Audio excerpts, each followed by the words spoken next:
जंगल के अंदर कमजोर को कोई तहफ़्फ़ुज़ नहीं मिलता, जो ताकतवर होता है बस उसका राज है। तो इंसानी माशरों के अंदर, जिस तरह मैं आपको बार बार ये चाहता हूँ आपके ज़हनों में चला जाए कि अल्लाह के सारे पैगम्बरों का असल मिशन ही इंसाफ था। और फिर से बता दूं, इंसाफ आज़ाद करता है इंसानों को, ताकतवर से उसकी जब तहफ़्फ़ुज़ देता है तो इंसान आज़ाद हो जाते हैं, और आज़ाद इंसान की परवाज़ ऊपर जाती है, और अमन, इंसाफ और आज़ाद माशरे खुशहाल होते हैं। हमारा मसला ये है कि इंसाफ नहीं है, तो ये मेरी स्ट्रगल चली थी।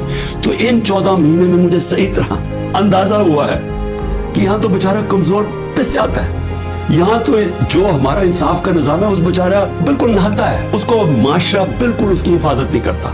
मैं अपनी पार्टी को भी कहता हूँ कि जो हमारे से गुजर रही है, हमारे घरों में घुस घुस के, रिश्तेदारों के घुस, बच्चों को उठा के ले जाते हैं, औरतों को घर लूट लिए, घर तोड़ दिए हैं, बिजनेसेस बंद कर दिए हैं, तो ये जो हमारे से हो रहा है ये सारे कमजोर तबके से होता है पाकिस्तान में, जब वो ताकतवर के सामने उसका टाकरा होता है। मेरा जो आज अज़म है वो और स्ट्रांग हुआ, और मजबूत हुआ है कि ये जहाद है इंसाफ की।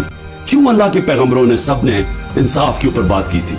क्योंकि ये इंसानों को आजाद करता है। हमारे लोग गुलाम हैं, हकीकी आजादी इसलिए है। जो भी ये लोग लगे हुए करने, मैं सिर्फ उनको एक पैगाम देना चाहता हूँ कि इस मुल्क का सोचें, इसको तबाह ना करें। ये जो आप करने जा रहे हैं कि सबसे बड़ी पार्टी जो अक्सरियत पब्लिक जिसके साथ खड़ी है, इसको इमरान खान को खत्म करते करते मुल्क की जमहूरियत, मुल्क की आजादी, मुल्क के इदारे, मुल्क का आइन, इस सब को आप खत्म करते जा रहे हैं, और इससे कौमें बचती नहीं है, खास तौर पे जो अखलाकियात खत्म कर रहे हैं। ये बड़ी ख्वाब है पाकिस्तान की। इसके लिए बहुत बड़े जहन थे इलामा इकबाल, किस तरह की स्ट्रगल की, वो बहुत ही बड़े लीडर थे, कायदे आज़म। सारे हमारे बड़े कहते तो कितने खुशकिस्मत हो, आजाद मुल्क में पैदा हो। और ये हमें बदतरीन गुलामी की तरफ जो लेके जाया जा रहा है, ना कोई इंसानियत रहेगी, ना कोई हुकूमत, जो मर्जी चाहे करें, कोई कानून तोड़े, चोरों को ऊपर बैठा दो। मैं अभी भी कह रहा हूँ कि ये जो मुल्क है ये बड़ी ख्वाब का नाम है, और हम सबको, सारों को, मैं सबको कह रहा हूँ कि हमें इसके लिए जद्दोजहद करनी पड़ेगी।